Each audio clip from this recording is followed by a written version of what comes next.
Bonjour! On se retrouve pour la deuxième épisode de ma mini-série sur la série 13 Reasons Why. Et je sais pas si vous avez apprécié la première épisode. Bref, je sais pas si vous avez aimé ça, mais ça m'a fait plaisir de vous en parler. J'espère vraiment que ça a pu changer quelque chose dans votre vie. Je sais que c'était assez long, assez complexe, mais aujourd'hui, on se retrouve pour une deuxième partie qui va être un peu plus simple, dans laquelle je vais vous présenter 5 choses que j'ai appris en lien avec la série elle-même. Puis je vous invite aussi à rester à l'affût parce que j'aimerais ça faire une autre partie, en tout cas une troisième partie au moins, dans laquelle je vais avoir une psychologue avec moi ou en tout cas avoir quelqu'un qui va pouvoir vous aider à répondre à vos questions à vous. Donc, n'oubliez pas de commenter vos questions dans les commentaires pour que je puisse me faire une belle banque d'idées et éventuellement, je pourrais faire ça. Si c'est pas directement avec une psychologue que je vais faire la prochaine vidéo, c'est que je vais au moins demander les réponses d'une psychologue pour avoir vraiment un avis professionnel parce que je vous le répète, je suis nutritionniste, je suis pas professionnelle de la santé dans le domaine de la psychologie et je parle de ça seulement parce que je trouve que c'est important d'en parler puis que ça m'a touchée personnellement puis j'avais vraiment envie de vous partager un peu ce qui se passe avec ça puis ce que j'en pense, mais autrement, j'ai pas un avis professionnel de la chose. Donc pour commencer avec tout ça, le point numéro 1, les commentaires qu'on laisse sur les réseaux sociaux, ils restent. Ils restent et ils peuvent faire mal aux gens. Donc souvent, on n'a pas l'impression, donc on est comme caché devant un écran, on n'a pas l'impression que nos mots peuvent affecter les gens tant que ça. On a l'impression que, ben c'est ça, c'est anonyme parfois sur certains réseaux sociaux, les gens peuvent pas nous reconnaître, donc on pense que ces personnes-là lisent pas nécessairement les commentaires, surtout quand on parle à des personnes qui sont un peu plus connues puis qui reçoivent des millions et des millions de messages, des fois on se dit « elle s'en fout, elle en reçoit tellement des messages qu'elle les lit pas ou elle sait pas ou peu importe ». Mais sachez que souvent les gens finissent par les lire. Sachez que peu importe qui on est, quand on lit quelque chose de négatif par rapport à nous, ça peut nous faire mal. Ça peut aussi avoir plus d'impact qu'on le croit. Donc, tout ce qui est le harcèlement, le cyberharcèlement sur le web, tout ce qui est, c'est ça, le bullying par rapport à des photos, par exemple, des choses comme ça, je trouve ça important de vraiment faire attention. Donc, si vous prenez, par exemple, une photo que vous avez vue sur Internet, vous faites juste commenter quelque chose par rapport au corps de la personne, par rapport à votre avis sur la personne, n'importe quel commentaire qui n'est pas pertinent ou qui n'a pas une raison d'être, réfléchissez avant de l'écrire parce que ça peut avoir un vrai impact. Puis même si c'est en lien par rapport à un avis, par exemple, un avis sur un sujet d'actualité, hein? J'ai parlé beaucoup de ça, j'en parle beaucoup à travers mes séries des diètes et tout ça. Je sais qu'il y a des gens qui veulent bien faire en me partageant leur avis, tout ça, mais des fois, il faut faire attention de ne pas attaquer personnellement les gens, de ne pas les attaquer aussi sur leur fondement, leur connaissance, leur capacité, leur qualité.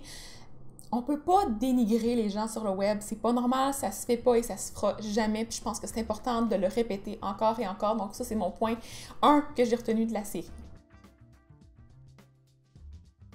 Le point 2 est en lien avec les photos encore qu'on partage sur le web, mais aussi celles qu'on prend puis qu'on pense qu'ils seront jamais partagées. Tout ce qui est pris en photo reste. Donc, si vous avez une bulle au cerveau puis vous avez envie de prendre des sextos par exemple et les envoyer à votre copain, pensez-y 2 fois. Premièrement parce que la photo va être dans son cellulaire ensuite et que lui, si il vous aime plus après, il peut faire ce qu'il veut avec tout ça.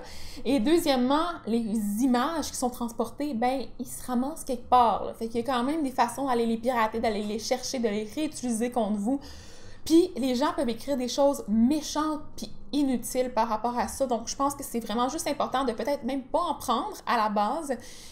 Puis même les vidéos, tout ça, je pense que tout ce qui met trop de l'avant votre corps, la sexualité, tout ça, c'est pas nécessaire. Et même les photos de vous, peu importe quel genre de photo ça peut être, si vous n'êtes pas à l'aise avec une photo, supprimez-la. Je veux dire, pourquoi garder des choses que vous aimez vraiment pas, puis qui vous plaisent pas, puis qui vous rendent mal à l'aise, malheureux des fois même, si vous avez l'impression que vous n'êtes pas à votre meilleur, puis ça vous fait vraiment mal de vous voir sur une photo, par exemple, des fois, la photo n'a pas raison d'être, puis des fois, c'est peut-être mieux de juste mettre fin à cette petite chose-là. Par contre, je vous dis pas de supprimer toutes vos photos, là. Si vous vous aimez pas, parce que vous vous aimez pas en général, il faut faire attention aussi à ça. Il faut aussi apprendre à s'aimer aussi, ça, c'est quand même une chose qui est importante, mais il y a quand même des photos qui nous rendent mal à l'aise puis il faut pas les garder. Donc, c'est important de peut-être faire attention à ça. Puis dans la série, on l'a vu assez dans le cadre, par exemple, de la photo qui était prise dans la petite l'histoire, tout ça, en tout cas, qui a été partagée puis qui a fait beaucoup de tort à Anna. Je pense que c'est important de faire attention à tout ça. Donc, les photos aussi du viol de la blonde de Bryce. Donc, en tout cas, Tout ça pour dire que faites attention. Ensuite, le point numéro 3, les gens qui ont l'air d'avoir des vies de fous, qui ont l'air d'être tout le temps sur le party, qui ont l'air de boire de l'alcool, d'avoir du fun, d'avoir des belles expériences de vie, qu'ils n'ont jamais l'air d'être tristes, ils ont tout le temps l'air heureux, ils ont tout le temps l'air d'avoir plein d'amis. Des fois, ça ne veut pas dire que les gens se sentent bien dans leur peau. Malgré ça, ça ne veut pas dire que c'est parce qu'on montre qu'on a l'air de se sentir bien, donc notre visuel, notre face, comment qu'on s'organise, comment on a l'air à l'extérieur, en fait, ça veut pas nécessairement représenter ce qu'on ressent à l'intérieur. Donc, même si on a l'air d'être de bonne humeur, même si on a l'air heureux, on peut tout le temps faker ces choses-là, c'est facile. Et la dépression, c'est pas facile à reconnaître comme ça toujours. C'est pas tout le temps les symptômes qu'on peut penser, connaître, qu'on va voir. Des fois, les gens peuvent vraiment faire comme si tu donnais une autre personnalité. Fait que je pense que c'est important de faire attention à tout ça. Donc, ce qu'on voit, c'est pas nécessairement la réalité. Il faut tout le temps aller chercher un peu plus loin. Puis, il faut pas non plus se comparer à ces personnes-là qui ont tout le temps l'air hyper heureuses parce qu'on ne sait pas ce qu'elles vivent, ces personnes-là, puis on ne sait pas qu'est-ce qu'elles ressentent pour de vrai dans leur cœur. Donc, les comparaisons, c'est pas bon. Et aussi, faites attention à aller chercher un peu plus profond des fois parce que des fois, l'extérieur, ça veut pas dire ce qui est à l'intérieur.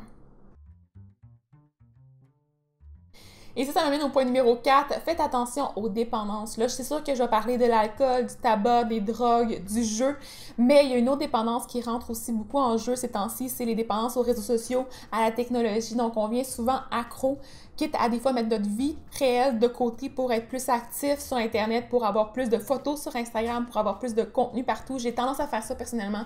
Je suis complètement accro au travail, puis il faut que je fasse attention avec ça, puis c'est quelque chose que je veux vraiment travailler éventuellement. Mais il faut faire attention aussi à ne pas être accro à YouTube, à ne pas être accro au podcast, à ne pas être accro à tout ça. Il faut prendre un moment aussi pour décrocher puis vivre des vraies expériences, puis c'est important de le faire, puis de prendre vraiment le temps de réaliser puis d'être pleinement conscient qu'on est une personne, d'aller profiter de l'extérieur, d'aller être actif, de faire des activités, de manger, de boire, d'avoir du plaisir avec des amis, mais d'une façon logique, modérée et raisonnable. Donc, je pense que c'est un point que j'ai retenu aussi beaucoup de la série. Et le 5e point, qui est un point que je pense qu'on n'abordera pas assez un jour, c'est le fait de pas cacher ces choses-là, de discuter, de communiquer. Si vous vous sentez pas bien, parlez-en. Si vous pensez qu'il y a des gens qui sont à risque, demandez-leur. Des fois, on essaie de faire trop attention à ces personnes-là, puis au contraire, ça les aide pas. Donc, j'aimerais vraiment qu'on revienne sur ce point-là avec la psychologue, mais dans mon cas, en tout cas dans les situations que j'ai vécues dans ma vie, j'ai toujours réalisé par la suite. Donc, après avoir eu peur, par exemple, de blesser la personne pour laquelle je m'inquiétais, j'ai toujours réalisé par la suite que, ben, finalement, j'aurais peut-être dû lui partager mes craintes, mes inquiétudes. Généralement, c'est mieux de le dire avant qu'il y ait des risques. Donc, c'est important vraiment d'être ouvert avec les gens si vous vous inquiétez, si vous pensez qu'il y a quelque chose, si vous-même vous vous inquiétez pour votre propre santé. Parlez-en. Il y a tout le temps quelqu'un qui va être ouvert à vous écouter, peu importe si c'est une ligne d'écoute, ça peut être vos proches, ça peut être n'importe qui. Il y a tout le temps une ressource, il y a tout le temps quelqu'un qui va pouvoir vous aider. C'est super important d'être ouvert, de laisser aussi aux gens un peu de possibilité de comprendre, donc d'avoir un peu confiance en eux aussi. C'est important de leur partager ça. Vous n'êtes pas bizarre parce que vous vous sentez pas bien.